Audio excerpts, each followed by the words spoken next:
This is Computing Up, conversations about computation writ large with Michael Littman and Dave Ackley. This episode was recorded January 21st, 2022. Hey, Happy New Year, Dave. Oh, hey, thanks. Happy New Year to you. Thanks very much. It's 2022. I remember at the beginning of 2021, I thought, I'm glad that year was behind us. This year's going to be much better. I don't even think I want to say that anymore. I don't have a lot of high hopes. I just hope we get through another asking year. For it. It feels that way now. Well, one of the things I'm doing in this particular year is, the semester anyway, is that I'm living in Atlanta, Georgia. Wow. So it puts me marginally closer to where you are. And what's Atlanta, Georgia like?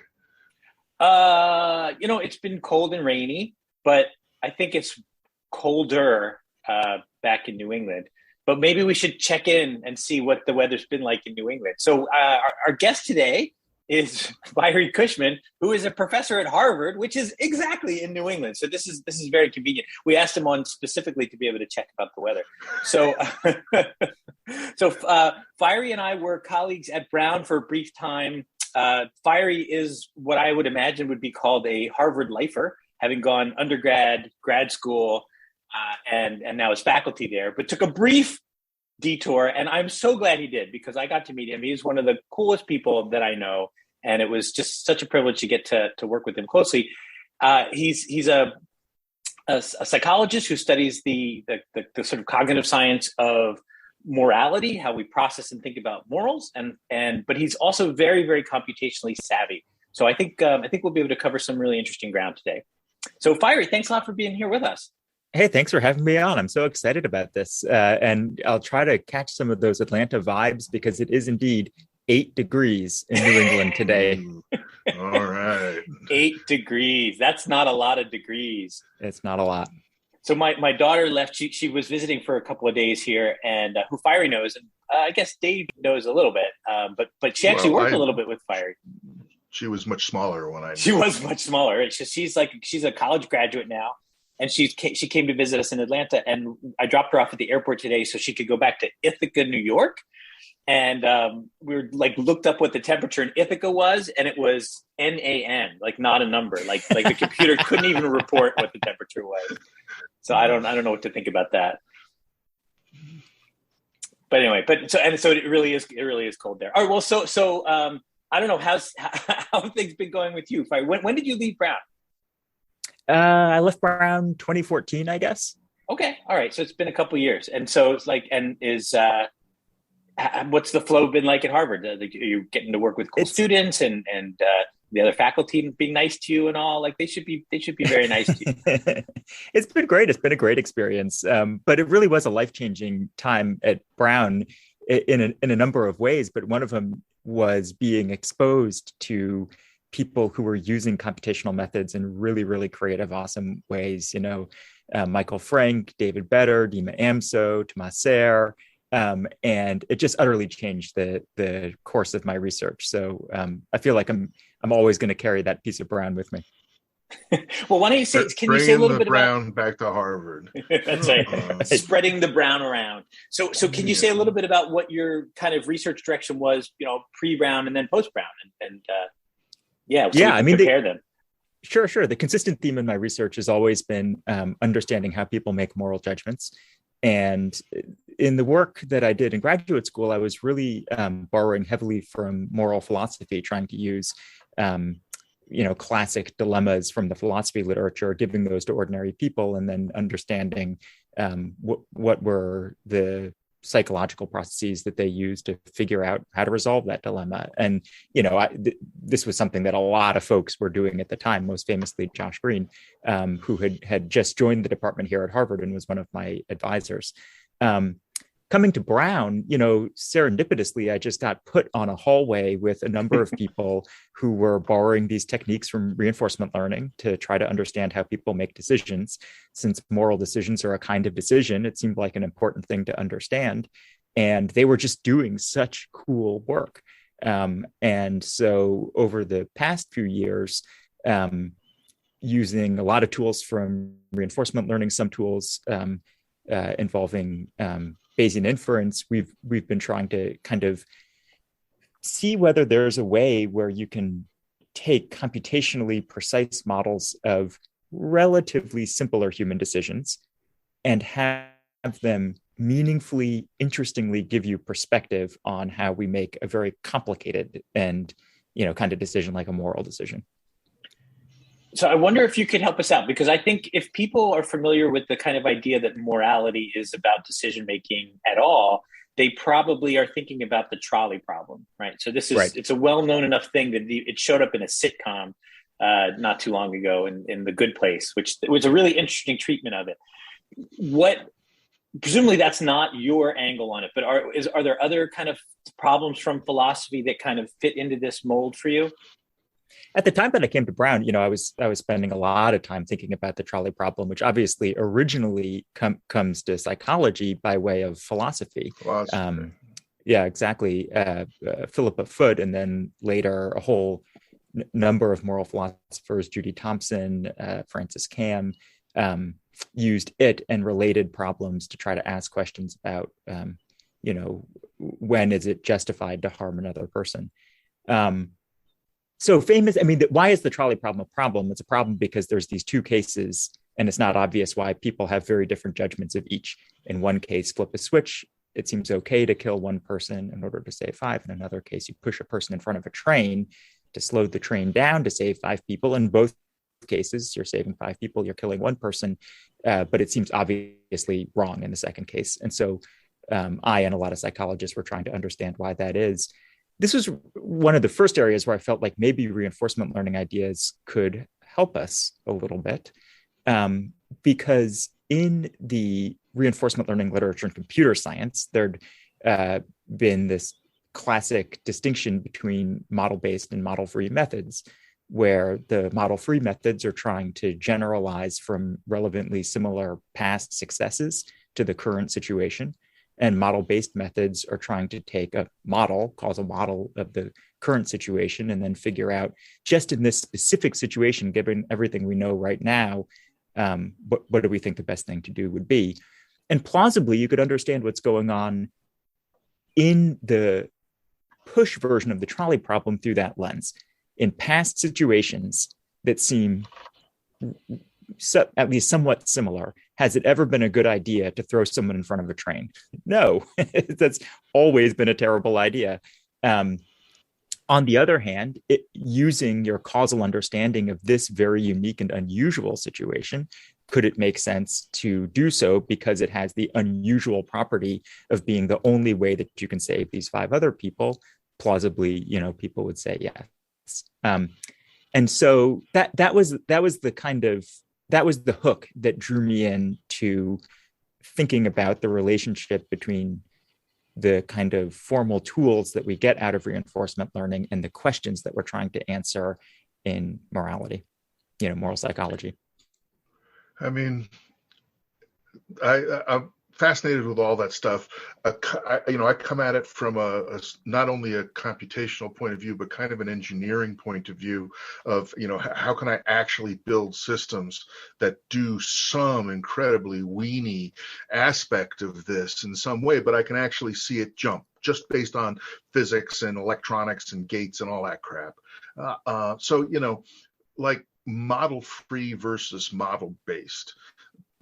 That seems to me like at most it's a spectrum, that there are sort of lower order models that are closer to the physics. It's not really model free, because even if you say turn left, turn right, go straight, that's still a sort of primitive model versus saying, find the food and be happy, which is a higher level model or something like that.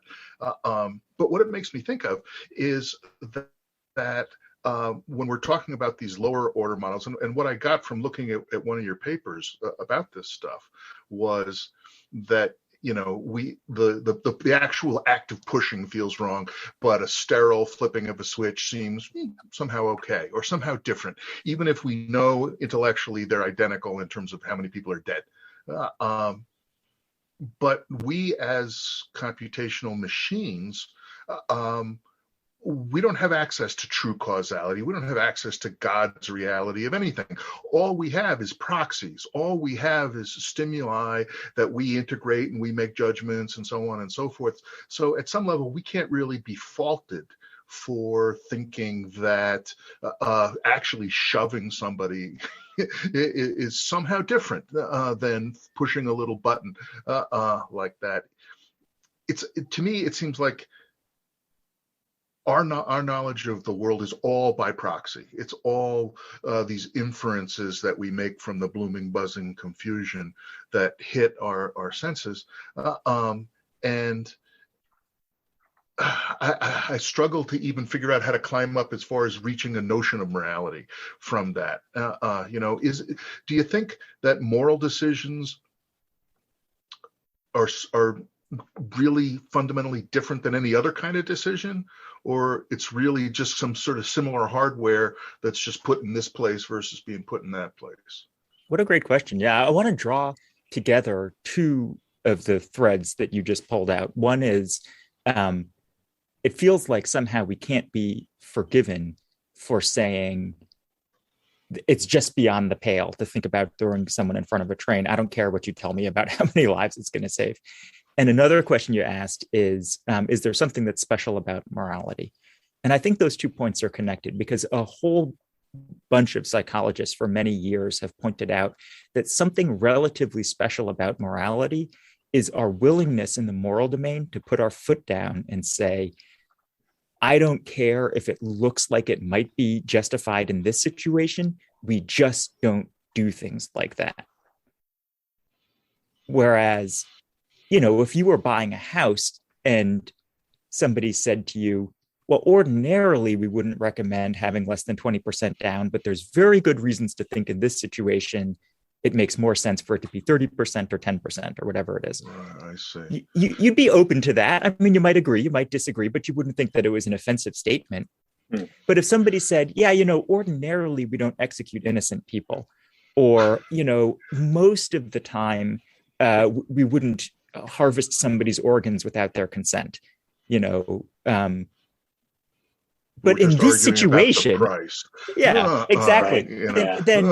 And so that feels, that kind of line in the sand that you just do not cross feels like a very distinctive feature of morality.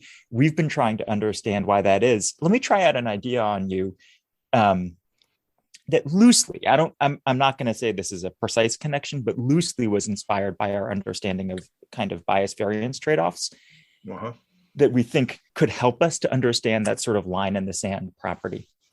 So I want to draw a distinction between what I'll call bad ideas and dangerous thoughts.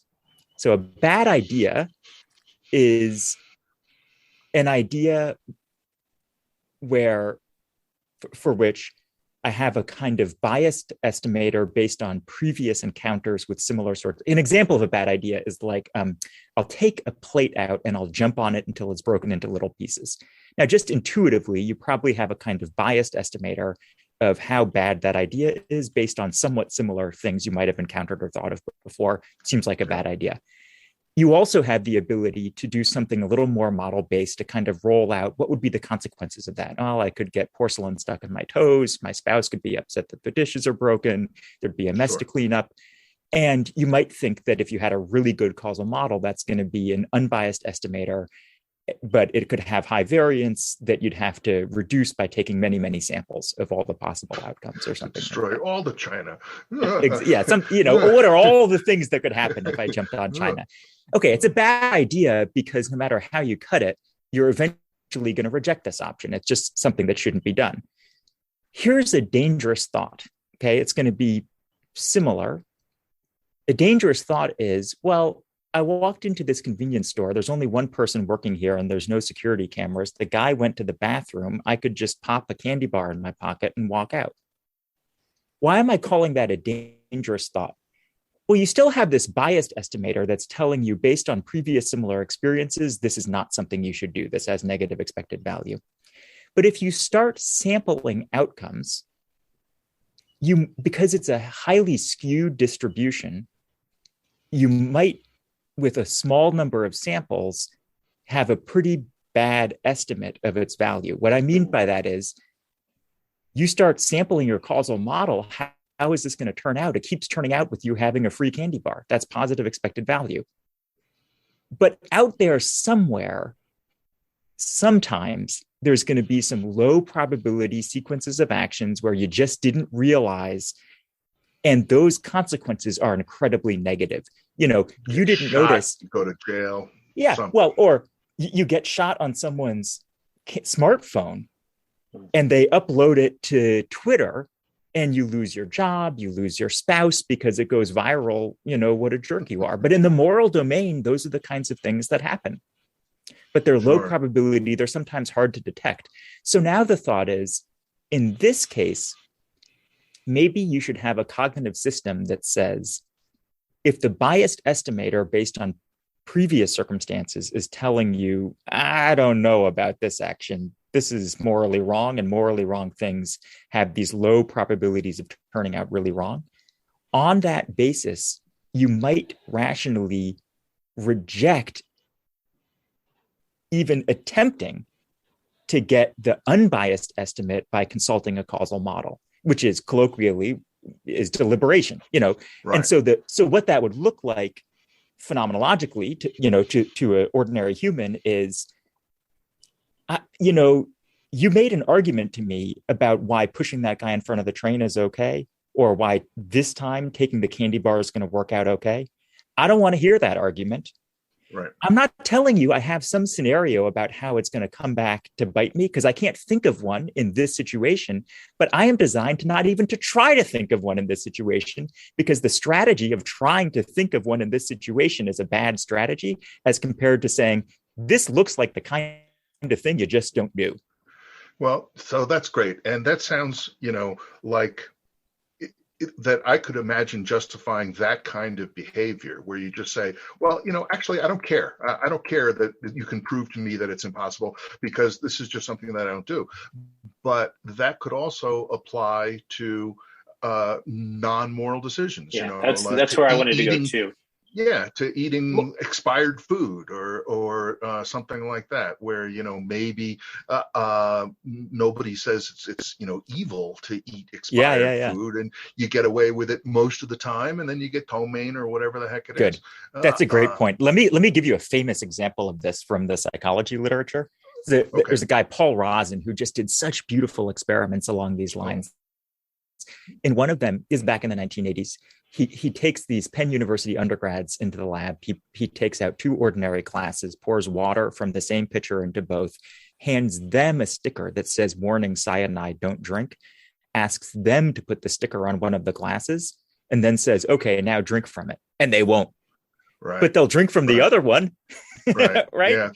Well, yeah. Well, this is the same thing like with the gun, with the disabled gun pointed at your head, like that. And you can make, and it's absolutely obvious. I mean, there must be some limit, right? If the gun was just carved out of soap right in front of them, or if the gun was made out of a flag and you could see the bang hanging down, I wonder if there would be at some point they would be willing to point it at the head of some degree of phoniness. But I don't know, that seems to circle back around to what I was starting to say about the other thing, which connects to this, is that, it seems to me people do an awful lot of stuff to reduce their cognitive load, because there are, incredible ramifications, especially if you start talking about predictive causal models and all this kind of stuff. They could unfold forever, let alone the multiple minds problem where infinitely recurses. So people just want to have rules of thumb that they can justify cutting off computation. And the sort of thing like, we just don't do that, sounds exactly like that. Yeah, that's been the very standard model of why it is that people might rely on what you'd call a kind of model-free morality, or just the statistical generalization. Pushing people in front of the trains in the past hasn't been good, so it's probably not good now, is just laziness. I mean, I don't mean to, that sounds pejorative. Let's call it efficiency. Now, efficiency. Now sounds quite rational. I actually hate efficiency, but it's okay. So that's been a standard explanation. There is no question that I think that's part of the explanation.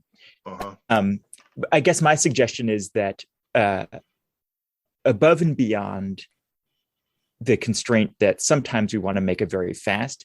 I mean, let's consider the efficiency explanation in the case of the trolley problem in particular.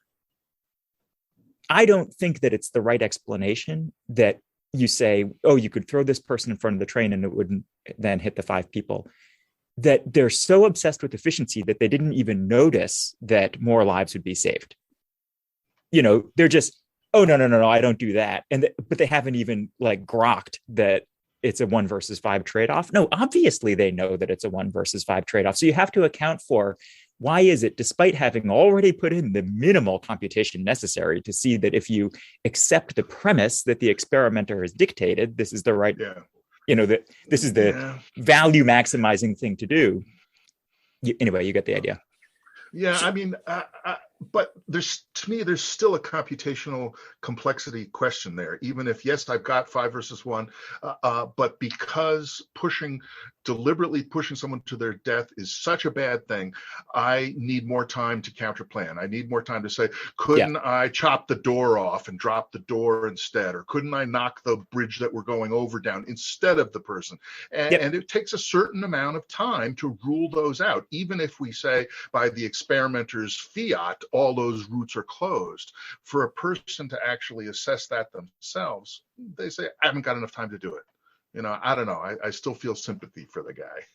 Yeah. Like I say, I think that the computational constraint is an important part of the picture, for sure. But I have been wondering whether, in addition, there might be something to the idea that, I guess the cognitive constraint and the explanation that I've given in terms of a kind of bias variance trade-off are connected. That is, in general, making a decision by sampling from a highly skewed distribution where its mode sits in the domain of positive expected utility, but it has a long tail that extends into the domain of negative expected utility, is a dangerous game to play precisely when, due to cognitive limitations, you can only draw a small number of samples. Whereas at the limit that you can draw infinite samples, because you have all the time in the world to think about it, you'll make a perfect decision every time. So the two are kind of intertwined. Well, sure. And if we imagine the wisdom of the ancestors being passed down by moral teachings, that provides access to a vastly larger number of samples. That's right. The people did actually hit the long odds of terribleness. And that's why everybody says, don't eat pork, or, whatever the rule that comes down to us. Exactly. Like that. And I can see that, even in sort of in a broader Bayesian kind of sense, that but when it comes to the individual, it's delivered as an authoritarian sort of thing. There's no explanation why you can't do this. It's just, this is, we don't do it like that. Exactly. And of course, we have all these physical limitations in our bodies that have evolved to do one thing and not to be able to do another thing. It's these limitations that we're just given as well, that we have to play as best we can. I love this example you just brought up so much, where you were talking about, for instance, laws of kosher as plausibly connected to, health or self-interest. Outcomes. Yeah. And in the literature on cultural evolution, this is a really popular idea, that a lot of the norms that we receive, the term of art here is they are causally opaque, meaning they're adaptive. These are good things to do, because in fact, if you eat shellfish and there's red tide, then you're sick. But they're causally opaque, meaning we're just told don't eat shellfish. We're not told why.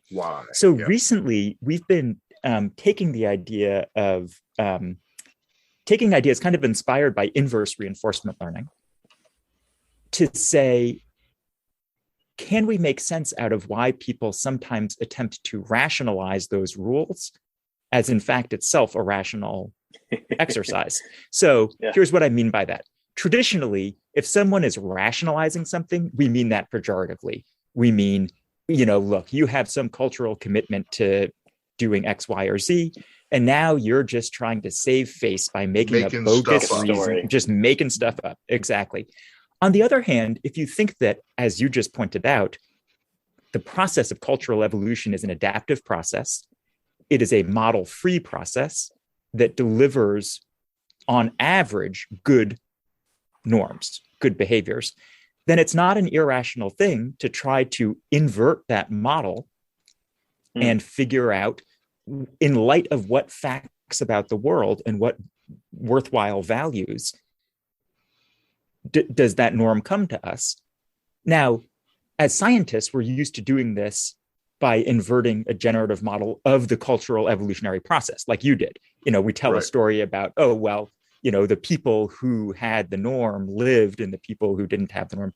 The interesting thing is that ordinary people instead tend to assume, when they rationalize, they tend to assume that the behavior was produced by a rational actor. So, for instance, there needs to be an explanation. Yes.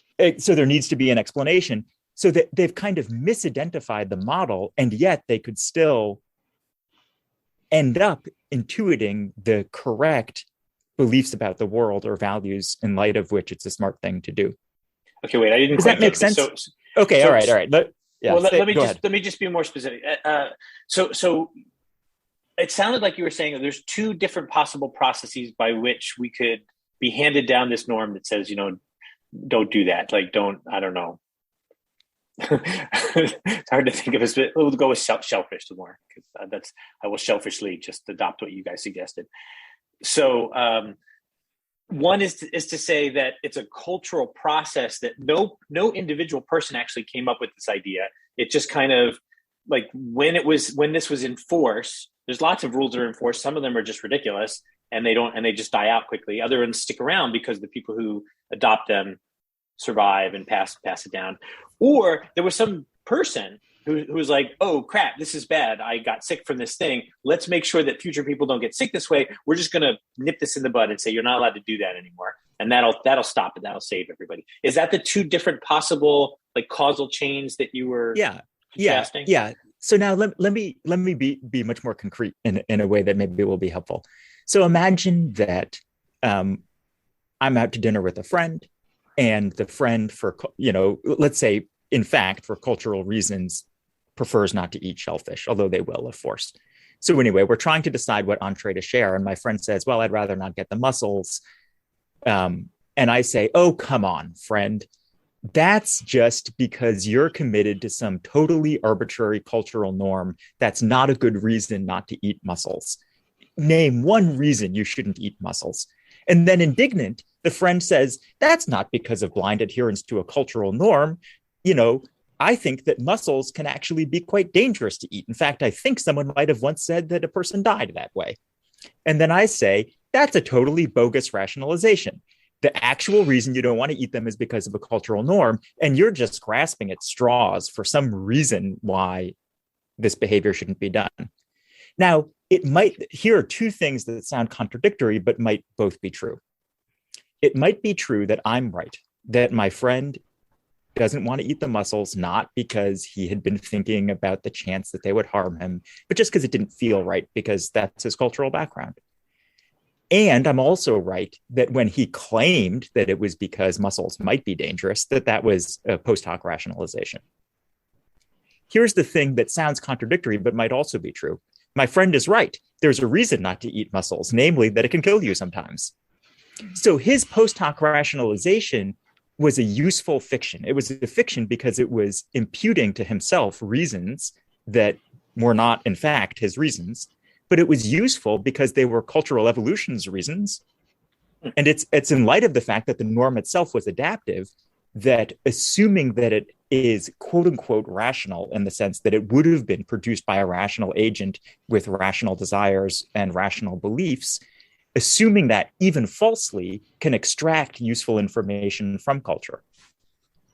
It seems like the job, perhaps, of science communication is to figure out how to package these things up so that you can have these little things. Oh, I heard it was bad sometime, or whatever. But like you did earlier with red tide, like that, like, okay, eat mussels, red tide, like that, so that there'd be a quick knee jerk, as quick as saying I heard it was bad, but it would actually fit into the broader shared causal model that science is always trying to build, like that. And we could make the world a better place, to the degree that we could have resonances between knee-jerk, handed-down cultural stuff and the quick, easy, but still scientific, compatible explanation for it. Yeah, I really do. I share your vision that we could make the world a better place by better understanding how to synthesize the causally opaque wisdom of culture with the increasingly sophisticated causal models that science gives us. Because I think that among the parts of our culture that hold the greatest reverence for traditional ways of doing things, there's an excessive degree of skepticism about the alternative of relying on scientific models. But to look my own discipline in, squarely in the mirror, I think also there can sometimes be a hubris among scientists in assuming that tradition is nothing but, a bunch of random fads that got handed down to us, as opposed to saying, well, people, the traditional ways of living or traditional attitudes or practices, there are ways in which they may be wrong and they may be poorly suited to present circumstances, but we should be open to the possibility that they contain a kind of kernel of hidden wisdom. And if we can make sense out of it, then we have the opportunity to improve our scientific models.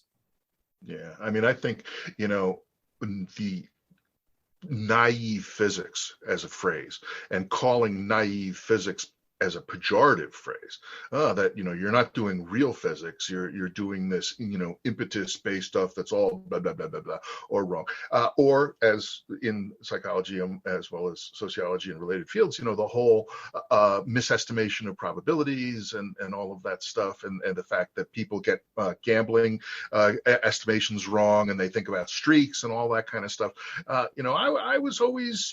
I was rooting for the system that if you actually have to do something, if you actually have to execute, and you can't sit back and roll out until the statistics converge like that. And, yes, if someone else did the rollouts for you and said, the answer is, the dice are still going to come up 1/6 heads no matter what.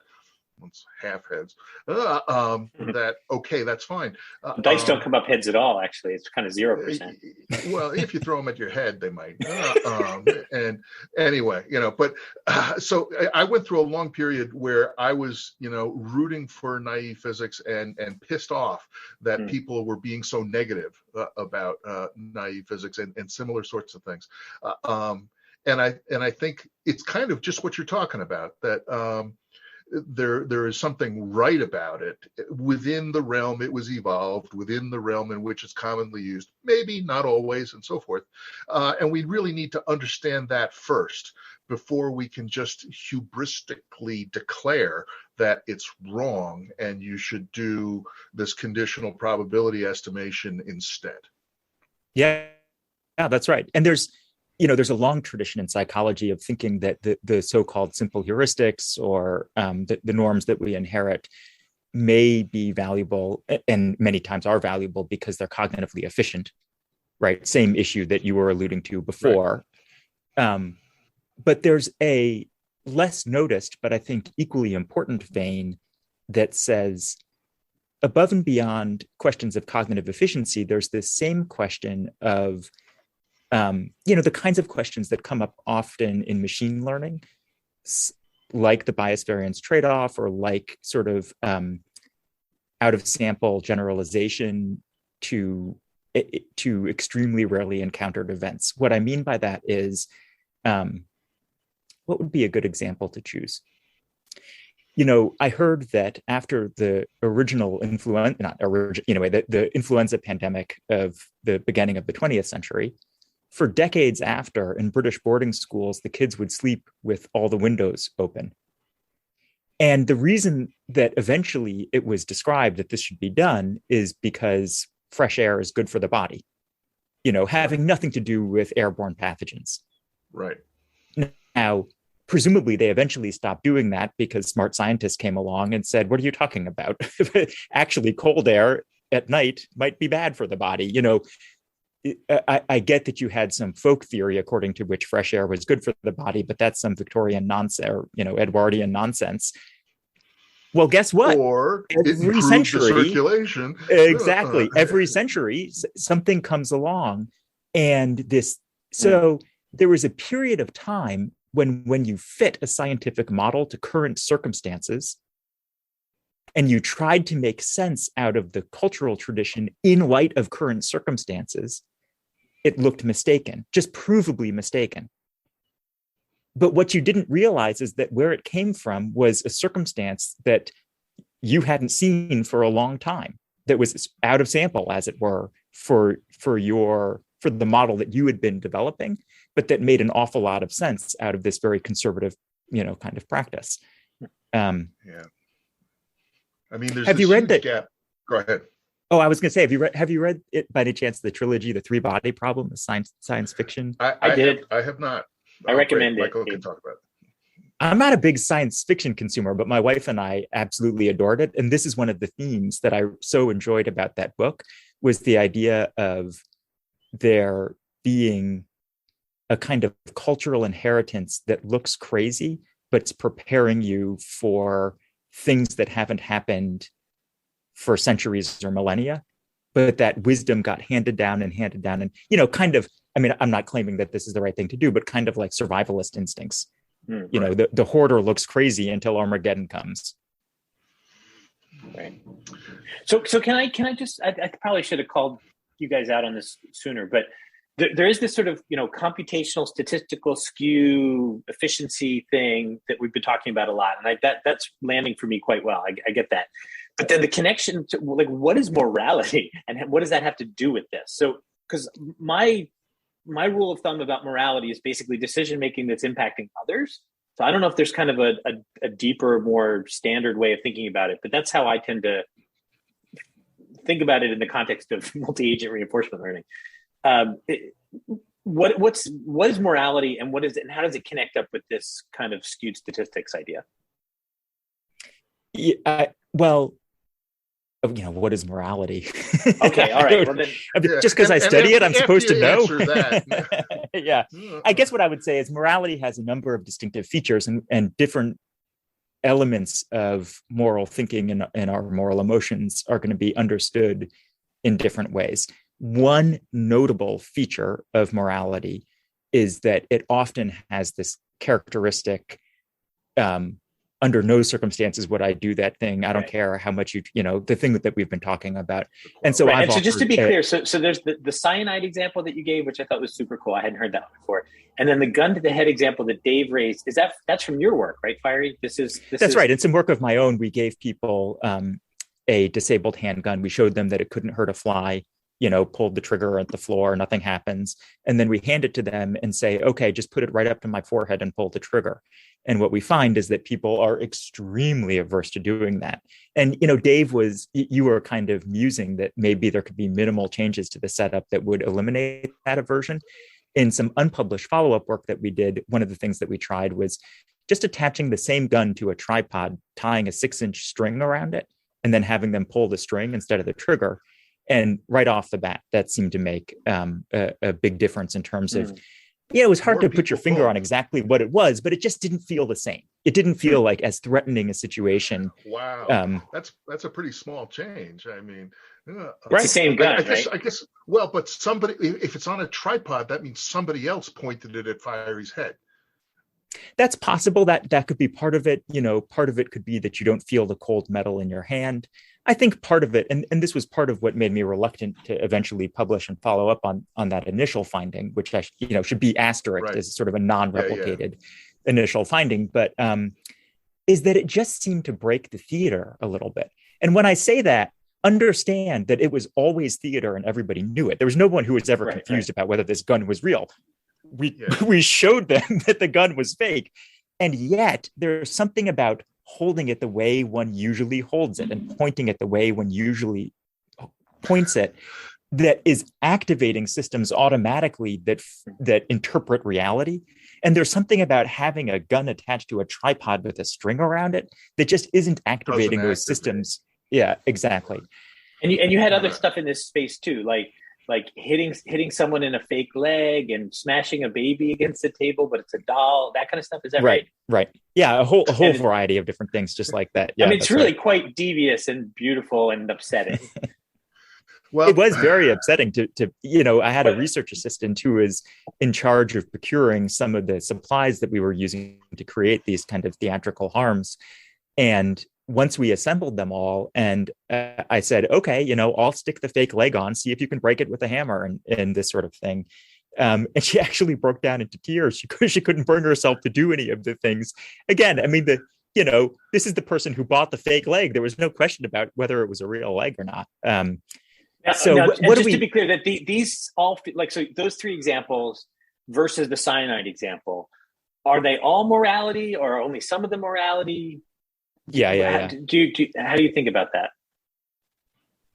Well, I guess what I would say is clearly it is not exclusively immoral actions that make us sometimes feel like I'm drawing a line in the sand and I'm just not crossing it. So the cyanide example points that out. And I would also say that in our experiment, although people were reluctant to want to pull the trigger of the gun, and we didn't force them, we didn't tell anyone, the experiment must go on. We said, it's your choice, you can do it or not.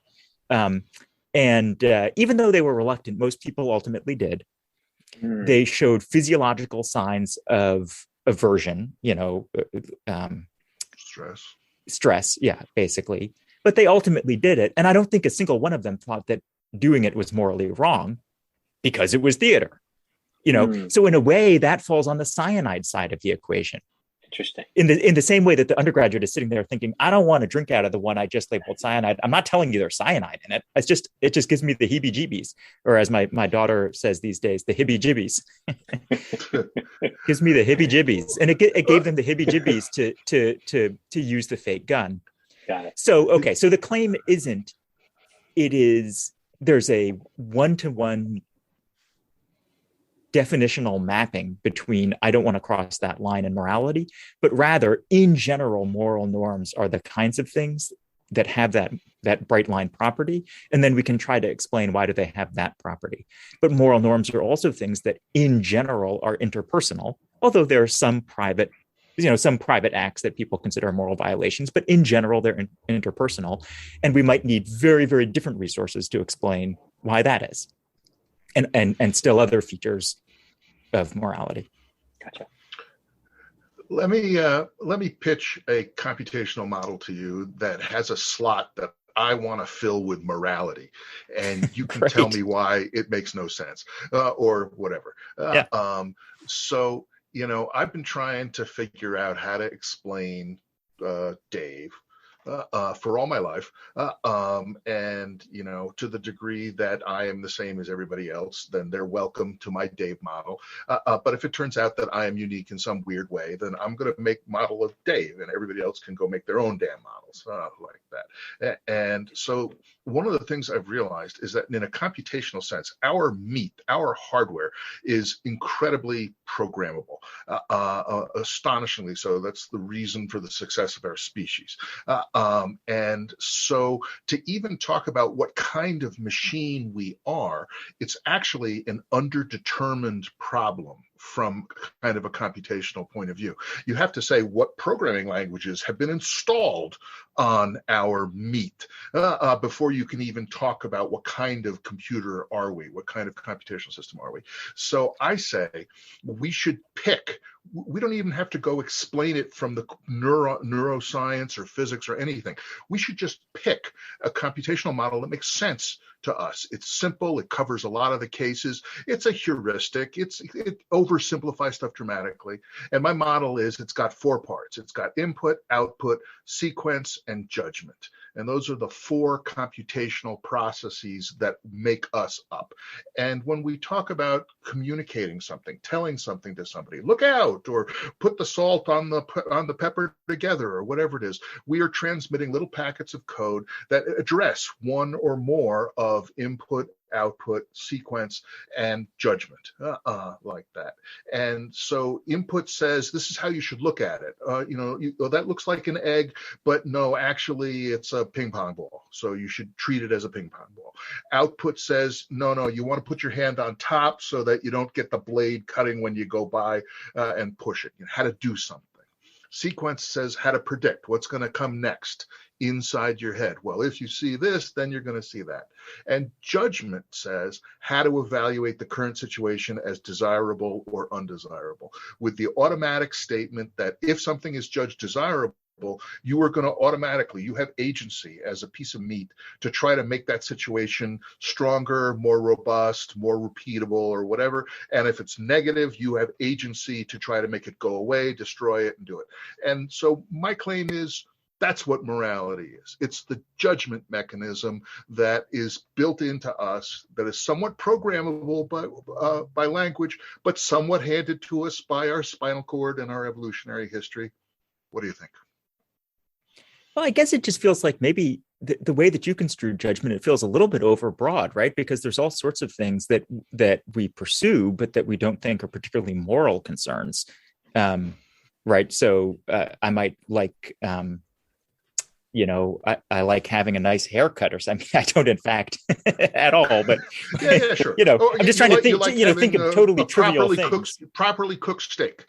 Yeah, exactly. Take it off the grill at the right time. So you've got to think. So right. Absolutely. So I want to say the judgment mechanism is much, much, much broader. But it's the one that's going to get ramified up, and then eventually be privileged with morality at the end. That there's supposed to be something. I don't know. Maybe it is way too broad, but there's going to be something that we're going to say, yes, anything that comes up positive on this score, we should all encourage and enhance, and anything that comes up negative on this thing, we should all destroy and discourage, like that. And then that's saying, okay, that's saying we're supposed to have a shared morality. We're supposed to have common code that runs on you, runs on me, like Good. that. But it's I like that idea a lot. Right. Yeah. I couldn't tell. What you just said was ambiguous between two interpretations. The first that I'm less certain of is that you were saying, well, the moral concerns are just much more important. So, they're not qualitatively distinct than haircuts and steak, but they're just the very important ones.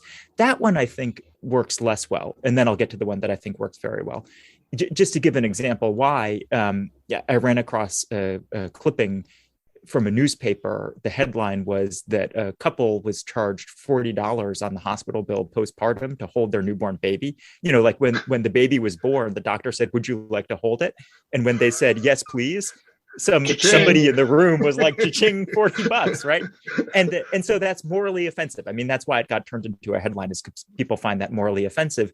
But then if it turned out that like the things that we think are just morally important, like communion with your newborn child, were just especially valuable, you wouldn't think that was morally offensive. You'd think it was the deal of the century. You'd be like, I would have paid a lot more than $40 to hold my newborn child,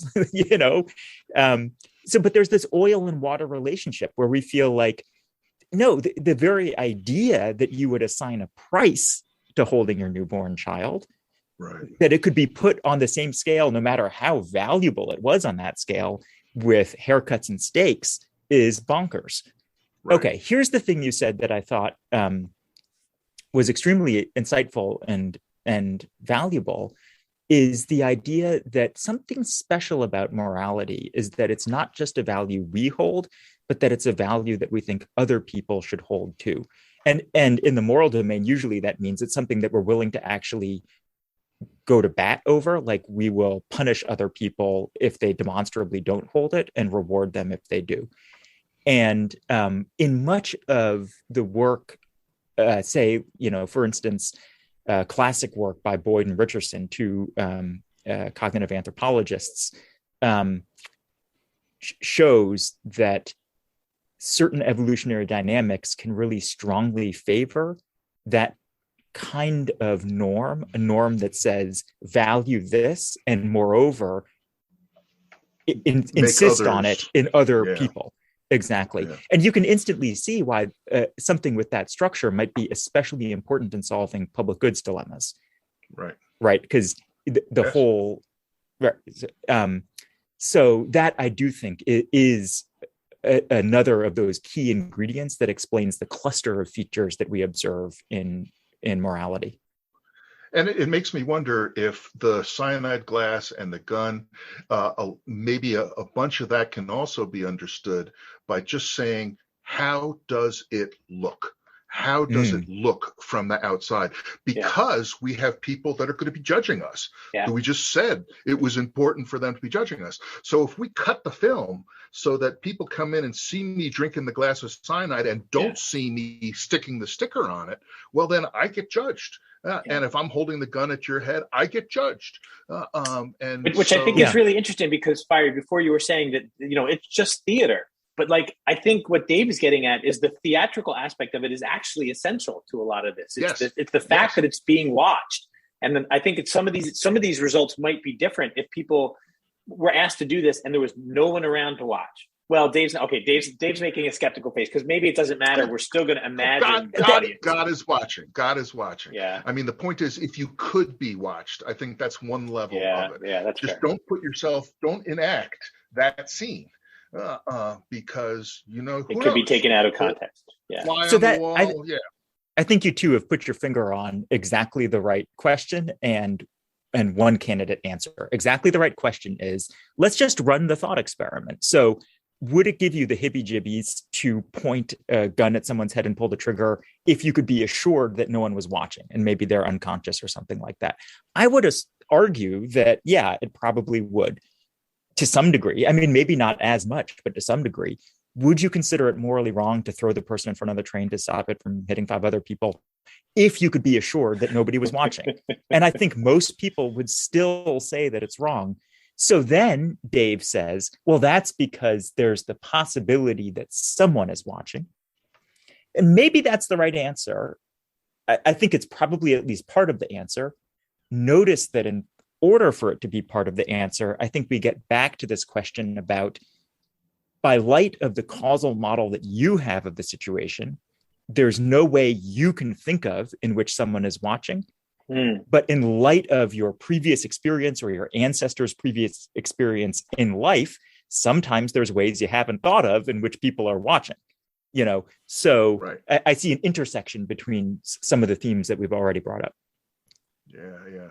That's awesome. That's great. Michael. Yeah, I just was wondering if Dave, if you had any sort of wrapping thoughts. Yeah, I mean, my wrapping thoughts was, Fiery, this is really great. I love this shit. I mean, do this all day long. So thank you for coming in and engaging with us on this stuff. I mean, there's zillions of other things I made on my list of little things to talk to Fiery about, to talk about extortion and talk about pro-social versus anti-social and so forth. And is it possible that you can have too much pro-social so that there's some balance there and so on and so forth? But we'll really need to leave that for another time, or else we'll just be going for another hour. So I hope we'll have excuses to continue the conversation somehow down the road. Hey, thanks. I hope so too. This has been a lot of fun. Thanks so much, Fiery.